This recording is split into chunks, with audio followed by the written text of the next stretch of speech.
Βαριέμαι να πλύνω σήμερα τα δόντια μου. Αλλά θα τα πλύνω πάρα πολύ καλά, να χαρεί ο μπαμπάς και να μου αφήσει να δω τηλεόραση.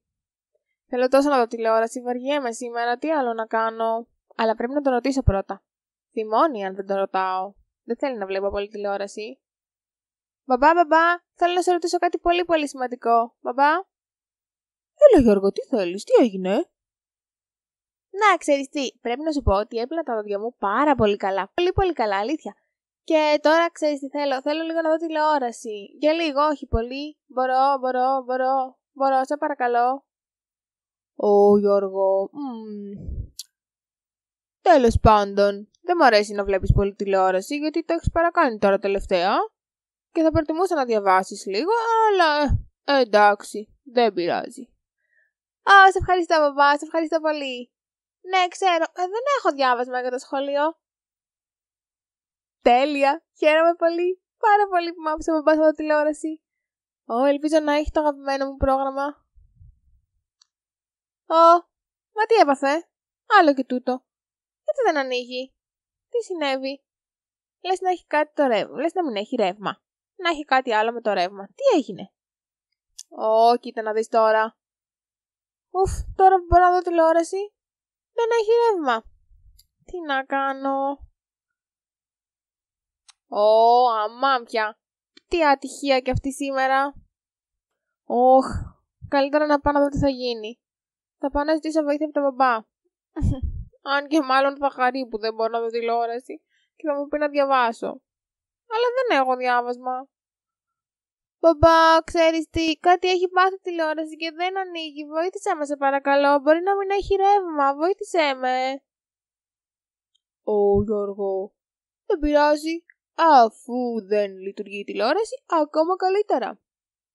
Αφού δεν έχεις διάβασμα που για το σχολείο, τότε διάβασε κάτι άλλο. Ή παίξε λίγο με την αδερφή σου. Αλλά νομίζω είναι καλά που δεν έχει τηλεόραση σήμερα. Καλύτερα ακόμα. Μπαμπά, αμάν, γιατί? Αφού είχαμε συμφωνήσει. Τι ατυχία σήμερα. Μα τι να κάνω. Δεν θέλω ούτε να διαβάσω, ούτε να παίξω με τη Λίλη. Δεν θέλω τίποτα. Ήθελα να δω τηλεόραση σήμερα. Θα πάω να το φτιάξω μόνος μου. Το βρήκα. Θα πάω να δω τι γίνεται με το ρεύμα. Αυτό το σήμα που έχει εδώ λέει ότι είναι επικίνδυνο. Μήπως δεν πρέπει? Αλλά δεν πειράζει. Αφού θέλω να δω τηλεόραση, τι να κάνουμε?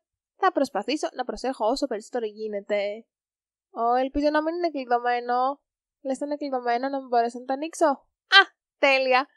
Δεν ήταν κλειδωμένα. Υπέροχα. Για να δούμε τώρα. Δεν καταλαβαίνω τίποτα. Τι πρέπει να γυρίσω άραγε? Τι να πιάσω? Αυτό το κουμπάκι λες να είναι? Για να δω. Μήπως είναι αυτό το κουμπάκι? Αου, το χέρι μου, με χτύπησε το ρεύμα. Τι χαζομάρα έκανα.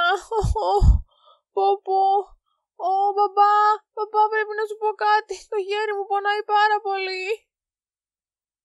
Τι έπαθες Γιώργο, τι συνέβη? Τι έγινε με το χέρι σου?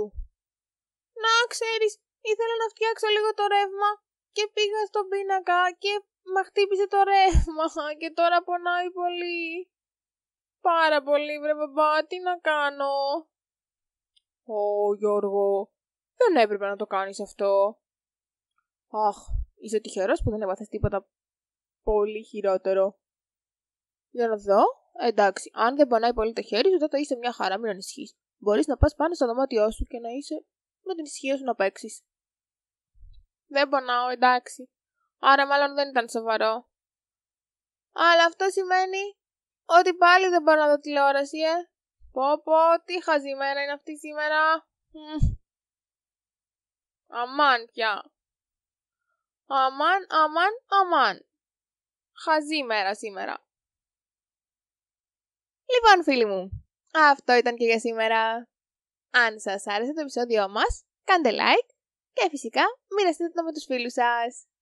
εγγραφείτε στο κανάλι μας για να μην χάνετε καμία νέα περιπέτεια. Θα τα ξαναπούμε με το επόμενο επεισόδιο. Γεια σας!